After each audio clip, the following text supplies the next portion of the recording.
ચોમાસું પાકોની અંદર અત્યારે દિવેલા પાક છે એની અંદર માળ આવવાની શરૂઆત થઈ ગઈ છે. માળ આવ્યા બાદ ખાસ મુખ્ય જીવાતોમાં જોવા મળે છે. એની અંદર કાતરાનો પ્રશ્ન છેલ્લા 3 વર્ષથી એમાં વધતો જણાય છે. કાતરા મુખ્યત્વે મકાઈ, બાજરી જેવા પાકની મુખ્ય જીવાત હતી, પણ છેલ્લા 3 વર્ષથી જેમ ઉપદ્રવ વધ્યો છે એમ એની ઓળખ અને નિયંત્રણના ઉપાયો આપણે જાણવાની જરૂરિયાત છે.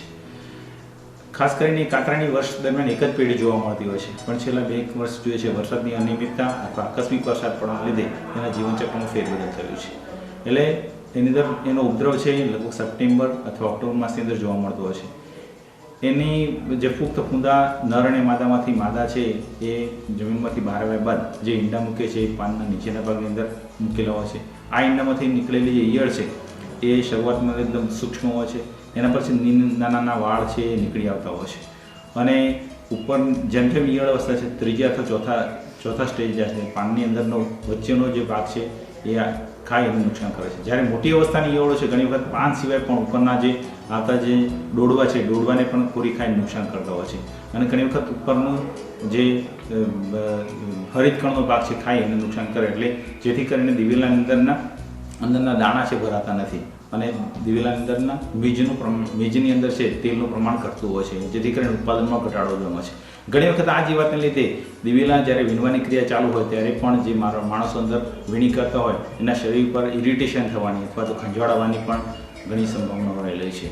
એટલે આ જીવાતને ઓળખી અને આપણે નિયંત્રણ માટે ઉપાય કરીએ તો ખાસ કરીને પહેલાં કે અગાઉનો જ્યારે પાક દિવેલા અથવા બીજો કોઈ પાક હોય જેની અંદર કાતરાનો ઉપદ્રવ થયેલો હોય ત્યારે જમીનની અંદરથી પાક લીધા બાદ એ જમીનને ઊંડી ખેડી નાખવી જોઈએ, જેથી કરીને અગાઉના પાકની અંદર જ્યારે આના કાતરાના કોશેટા જમીનમાં પડ્યા હોય અથવા એની ઈયળસ્તા જમીન હોય એ પક્ષીઓ દ્વારા વિનાઈ અને નાશ પામી શકે. એ સિવાય સૂર્યપ્રકાશના તાપથી પણ આ જીવાતો છે એ ગરમીથી નાશ પામતી હોય છે.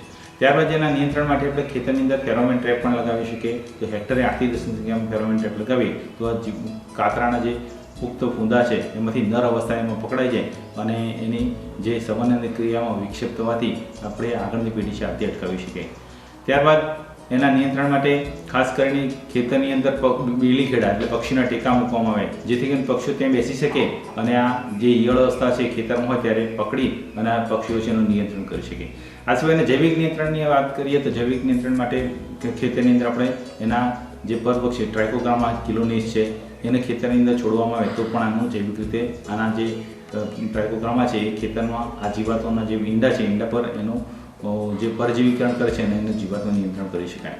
ત્યારબાદ એના રાસાયણિકના ઇલાજની વાત કરીએ તો રાસાયણિક ઇલાજની અંદર બજારમાં મળતું જો ડસ્ટિંગ કરવું હોય તો મિથાઇલ પેરાથિયોન દવા છે એ 2% પાવડર છે આપણે ખેતરમાં 25 કિલોગ્રામ પ્રતિ હેક્ટરે આપણે છંટકાવ કરીએ તો કાતરાનું નિયંત્રણ કરી શકાય. કેમિકલ જે પ્રવાહી દવાઓ છે બજારમાં મળે છે એની અંદર ક્લોરોપાયરીફોસ 20 cc દવા છે એ પંપની અંદર છે એ 20 ml નાખીને આપણે છંટકાવ કરી શકાય. ત્યારબાદ ક્વિનાલપોસ છે 25 cc દવા છે પંપની અંદર 30 ml નાખીને આપણે છંટકાવ કરી શકીએ છીએ. એટલે આ દવાઓનો છંટકાવ કરવાથી ફક્ત હલકો દવા છંટકાવવાથી પણ કાતરાનો આપણે અસરકારક નિયંત્રણ કરી શકીએ છીએ.